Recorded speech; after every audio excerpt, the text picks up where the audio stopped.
এখন আমরা এসেছি যশোর জেলার ঝিকরগাছা থানার নির্বাসখোলা ইউনিয়নে। নির্বাসখোলা ইউনিয়নে বাউশো বাউশো গ্রামে এটা এই যে গাছটা দেখতে পাচ্ছি, এই গাছটা প্রায় 400 বছরের আগের গাছ, বট গাছ। এই বট গাছটা আমরা একটু আগে একটা মুরব্বীর কাছে জানলাম, তেনার বয়স ছিল 80 বছর, 100 বছরের একটা মুরব্বীর কাছে জানলাম। সেও বলছে যে তার বাপের কাছ থেকে এটা শুনছে, তার বাপ নাকি তার বাপের কাছ থেকে শুনছে। এভাবে হিসাব করে গড় এবারে যে 400 বছরের একটা বট গাছ। বট গাছটা অনেক বড় ছিল। বট গাছটা অনেক কেটে ছাটছুট করে এখন এই পজিশনে রাখছে।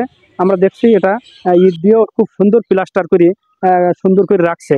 এই বট গাছ এক সময় মানুষ এবার সন্ধ্যার পরে মানুষ রোডে যাইতো না, এটা খুবই ভুতুড়ি জায়গা ছিল, একটা খুবই ভয়ানক জায়গা হিসেবে পরিণত ছিল জায়গাটা। এর পাশে আছে আপনার রাজার ডুমরি, পাশে আছে নন্দীর ডুমরি। এখানে আমরা দেখতে পাচ্ছি একটা মসজিদও আছে, খুবই সুন্দর একটা মসজিদ। মসজিদটা নামাজ পড়া হয় এখানে। এখানে একটা বাড়ি আছে, বাড়িটা 3 তলা বিশিষ্ট বাড়ি।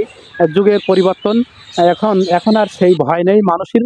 এখন মানুষের ভয় নেই, এখন মানুষ খুবই সুন্দরভাবে চলাফেরা করে। এখানে প্রায় একটা বাজার ছিল, বাজার ছিল এখানে।